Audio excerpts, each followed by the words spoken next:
Hey, Carolina Tony, thank you for stopping by my channel. Today we're in Stone Mountain, Georgia, and I'm going to take you on an adventure. We are going up on the mountain.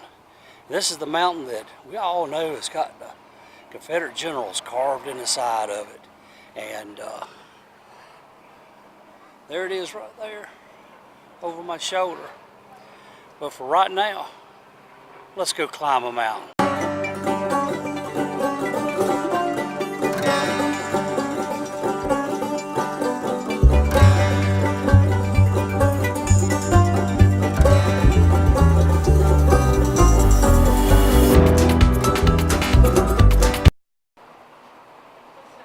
Okay, here's the sky lift, and we're going up there.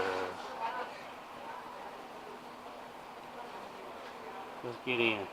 That's the Confederate President Jefferson Davis, General Robert E. Lee, and Lieutenant General Thomas Stonewall Jackson. The horses' names from left to right: Blackjack, Traveler, and Little Sorrel.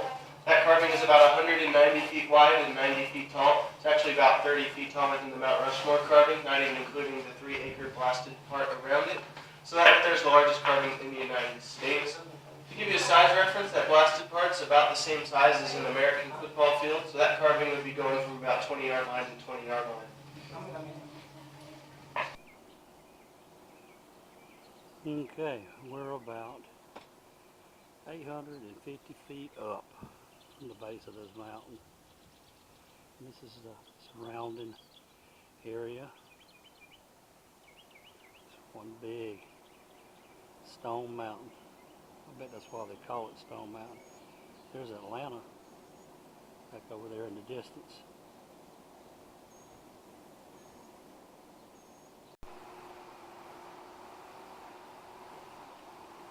Let's walk out here on it.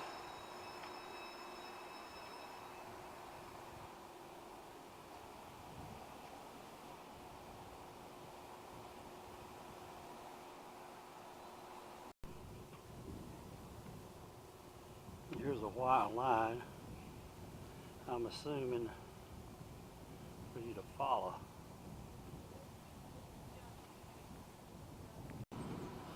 Okay, we're gonna walk up this thing. I got a new microphone for this camera, and I'm still trying to learn how it works. Of course, I'm still trying to learn how just about everything works.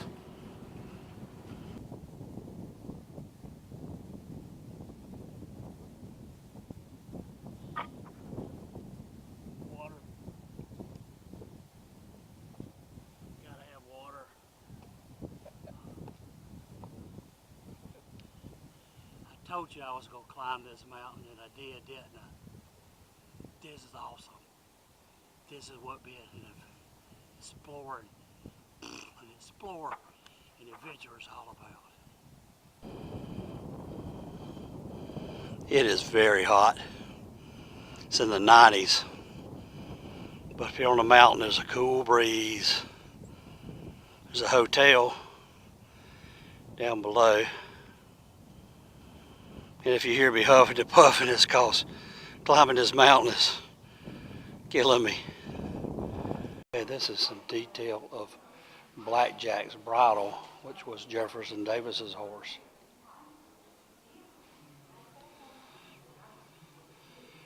And there he is, up there on the right. Okay, here are some photos on the wall of when they were carving the sculpture in the side of the mountain. There's a close-up so you can get an idea of how tall it actually is.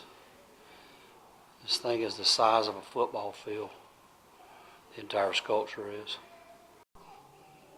And here's some detail of actually how big General Lee's collar is around his neck compared to my hand.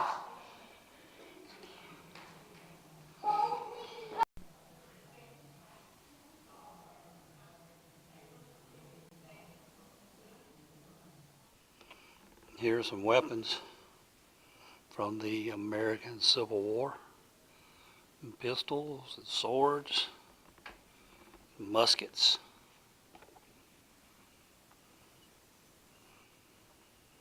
There's a cavalry saddle. There's legend that said that this piano was taken by some of General Sherman's troops in June of 1864. They said they thought it'd make a fine present for General Sherman. Of course, that's just speculation. And here are some artifacts that have been dug. A shovel, an axe, tins from a cartridge box, parts of a canteen, some metal shells and cannonballs, a bayonet with a hook in it. A lot of times they would bend a hook in a bayonet like that to drag dead soldiers when they were on burial detail. And there's a train in the distance that surrounds the park. So when the carving started, Gustav Borglum, he was a sculptor from Connecticut, and he started carving this thing, and he had big plans. He was going to carve it with several hundred soldiers in it. Of course, that didn't happen.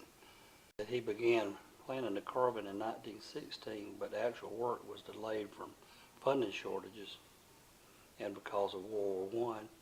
In 1923, he came back to carve the head of Lee, but he had some troubles with the sponsor, and he pitched a hissy fit and left and went on to carve Mount Rushmore.